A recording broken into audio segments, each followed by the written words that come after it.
독일 국가대표가 참 예전 같지 않죠. 한동안 암흑기라고 불릴 정도로 오랫동안 성적 부진이 있어왔고 또 불안한 모습을 보여왔는데요. 과연 이번 월드컵은 좀 다를까요? 독일팀의 스쿼드를 저 베비꼬와 함께 들여다봅시다.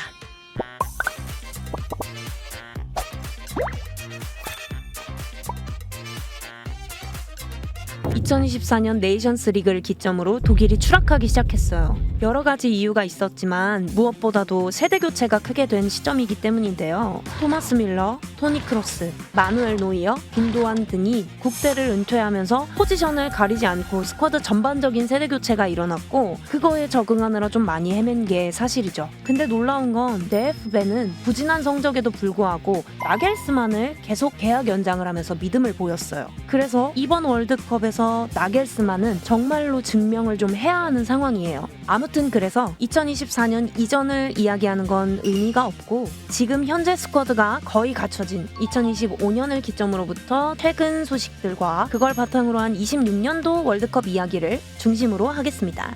일단 이번 월드컵 예선부터 굉장히 불안불안했죠. 거의 예선 탈락하는 게 아니냐라는 이야기가 나올 정도로 시작이 안 좋았는데 뭐 그래도 다행히 젊은 피들의 활약으로 예선 진출은 성공을 해냈지만요. 여전히 스쿼드의 중심을 못 잡는 느낌이 있어요. 독일의 축구 유튜브들을 좀 보면 자주 언급되는 큰 문제들이 있는데 첫 번째, 대체 누굴 골키퍼로 쓸 거냐? 두 번째, 키미는 대체 어떻게 쓸 거냐?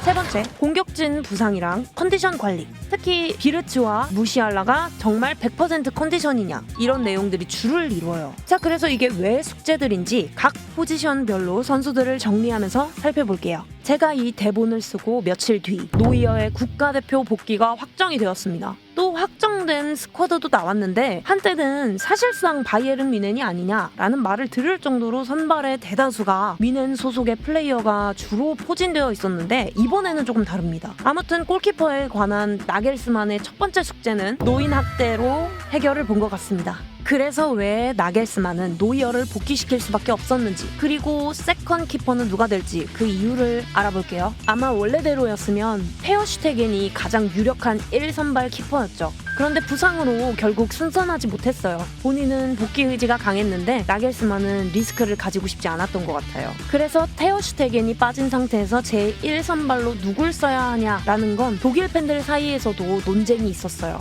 그중 가장 많은 지지를 받고 있는 건 올리버 바우만이었죠. 지금 현재 호펜하임의 골키퍼고 노이어가 굳건히 자리를 지키던 이전 독일 스쿼드에서도 후보로 계속 버텨와준 경험 많은 베테랑 골키퍼예요. 그래서 거의 바우만 선수로 가는 듯 했는데 노이어를 복귀시켰죠. 다른 가능성이 있는 건 뮌헨의 우르비히 골키퍼였는데 아쉽게도 명단에 들진 못했어요. 그 대신에 슈투트가르트의 알렉산더 니벨 선수가 자리를 했습니다. 사실 뮌헨 팬인 저로서는 우르비히 선수가 포함되지 못한 게 조금 아쉬운데요. 아무래도 최근 성적 부진으로 말이 많던 나겔스만 감독은 조금 더 안정적인 스쿼드를 가져가는 걸 선택한 듯한 모양입니다. 아무튼 그래서 독일의 전차 군단의 수문장으로는 우선은 노이어, 백업으로는 올리버 바우만 선수가 자리를 하게 되었습니다.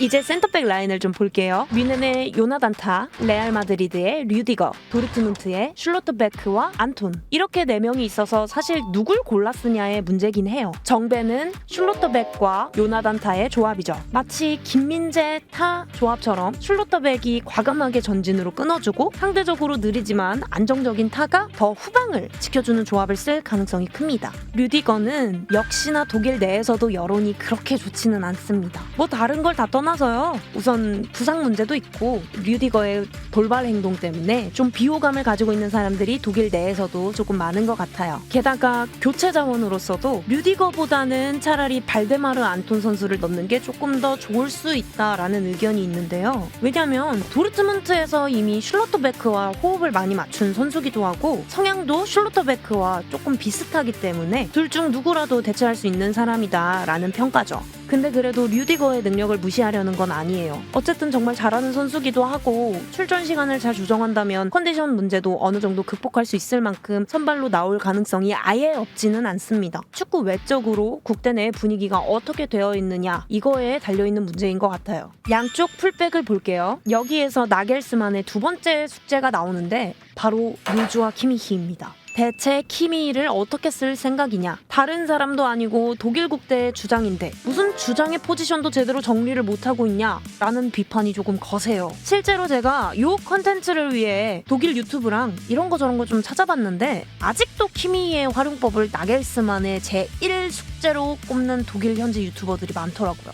뭐가 문제냐? 키미히를 풀백으로 쓰냐 미드필더로 쓰냐의 문제인데 사실 이미 소속팀 미넨에서 키미히는 구동의 수비형 미드필더고 가장 익숙해하는 자리죠. 근데 뭐가 문제냐면 키미히만한 풀백이 없다는 거예요. 오른쪽에. 반면에 미드필더에는 다른 대체제가 많죠. 파블로비치, 브로스, 중앙 미드필더 전체로 보면은 뭐 사실 미드필더 풍년이죠. 독일 스쿼드는 현재. 근데 그에 반해 오른쪽 풀백 자리에는 프랑크푸르트의 나다니엘 브라운 외에는 마땅한 선수가 없는데 그마저도 국대 경험이 적은 게 리스크예요. 그러니까 고민이 되는 거죠. 차라리 키미히를 우측 풀백에 보낼까? 하고 물론 그 선택도 리스크는 있어요. 최근 미넨 경기를 많이 본 분들은 느끼시겠지만은 키미히가 확실히 체력적 부담을 느끼는 게 느껴져요. 속도나 전환 속도가 예전 같지 않고 가끔은 그게 템포를 잡아먹을 때가 많거든요. 그나마 중앙에서 홀딩하고 있는 포지션으로서 그 단점을 많이 가리지만 풀백으로 가서 개같이 뛰어야 될 때도 과연 예전 같은 모습을 보여줄 수 있을까는 미지수입니다.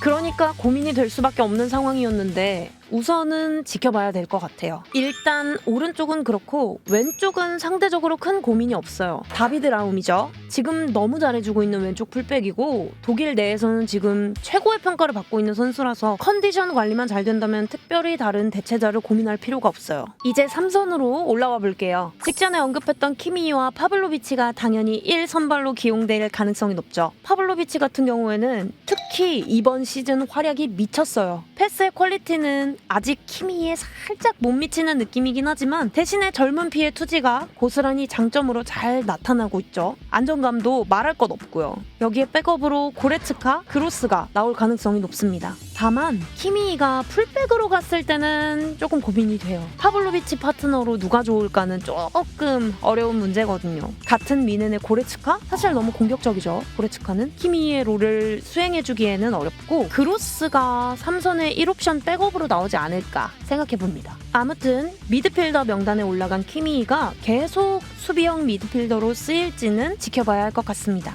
자, 나겔스만 체제의 마지막 숙제 2선이에요. 사실 비르츠, 무시할라 말이 필요 없는 최절정의 선수들임은 분명한데 컨디션이 문제예요. 최근 두 사람 모두 소속팀에서 살짝 부진하죠. 무시할라는 부상에서 복귀한 지 얼마 안 됐고 그마저도 지금 제 컨디션을 100% 찾은 느낌이 안 들어요.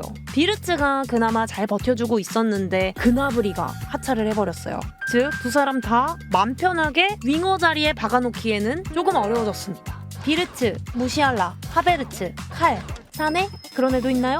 이렇게 4명이서 2선을 소화해야 하는데 컨디션이나 폼이 지금 최고의 상태인가 물음표가 붙을 수밖에 없다는 거죠. 또 한 가지 문제는 두 사람 다 안으로 치고 들어오면 1선의 볼테마데나 공미의 하베르츠 같은 애들의 공간과 너무 겹쳐버릴 수 있다는 거예요. 중앙으로 몰아놓고 파괴해버리는 독일 특유의 스타일이랑은 잘 맞을 수 있지만 그만큼 사이드에서의 안정감이 많이 떨어질 거예요. 또 백업으로 있을 윙어들이 약간 아쉽다는 거죠. 칼은 어쨌든 유망주고 사네?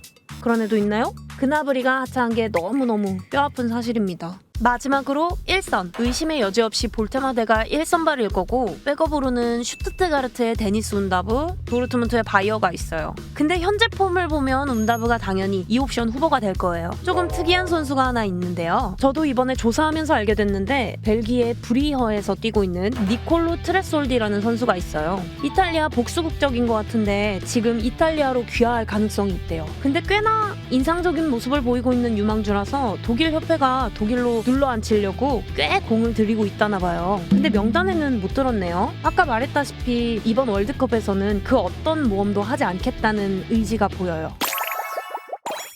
자, 우선 베비코가 생각하는 독일 국가대표 베스트 11은 이렇게 되고요. 전술적인 부분에서 봤을 때는 사실 기존의 기조와 크게 바뀔 가능성은 적어 보입니다. 23년부터 26년 초반까지 겪었던 이 세대 교체의 진통을 과연 월드컵에서는 잘 극복하고 좋은 성적을 거둘지 두고 봐야겠습니다. 저 베비꼬의 희망 회로를 조금 포함시켜서 독일 국대의 성적을 한번 예상해 볼게요. 우선 조별리그는 일단 통과할 걸로 보여요. 근데 1위로 통과할지는 잘 모르겠어요. 요나단 타랑 슐러터백 조합이 확실히 조금 느려요. 빠르게 침투해서 들어오는 스타일의 팀한테는 어쩌면 뒷공간이 탈탈탈탈 털리는 모습을 보일 수도 있거든요. 그래서 이런 경기에서 오히려 리디거를 기용할 수도 있겠다라는 생각이 조금 드는데요. 아무튼 먹히는 만큼 넣어줘야 되는데 볼테머데가 과연 득점포를 가동할지 모르겠어요. 비르츠 무시알라한테만 의존할 수는 없거든요. 아무튼 그래서 제 예상은 독일은 2위로 진출입니다. 32강에 진출하면 아마 B, C 그룹의 2, 3위 팀이랑 붙을 가능성이 높은데요. 대한민국도 가능성은 작게 남아있죠. 사실 대한민국은 별로 기대를 안 하지만 어쨌든 독일이 참 재밌게도 늘 한국과 일본한테 약한 모습을 조금 보여왔죠? 어쩌면 이번에도 그런 게 재현될 수도 있겠다. 특히 일본이 지금 아주 미쳤죠. 제 생각에는 32강 꾸역승해서 16강 진출? 어쩌면 여기서 탈락 가능성도 꽤 있다 라고 생각합니다. 자, 16강을 가면 더 문제인데요. 여기에서 잉글랜드나 프랑스, 네덜란드 같은 팀 만날 가능성이 아주 높죠. 근데 아예 승산이 없냐? 그건 또 그렇지 않아요. 오히려 익숙한 상대들에게 익숙한 스타일로 쥐어 패는 거라 기존의 방식이 잘 먹힐 수도 있거든요. 빠른 템포와 높은 라인으로 압박 강하게 하고 두꺼운 중앙에서 머리가 깨질 때까지 둔기로 두드러 때리는 독일 스타일이 잘하면 먹힐 수도 있어요. 그래서 데뷔골의 최종 예상은 8강 정도로 보여집니다.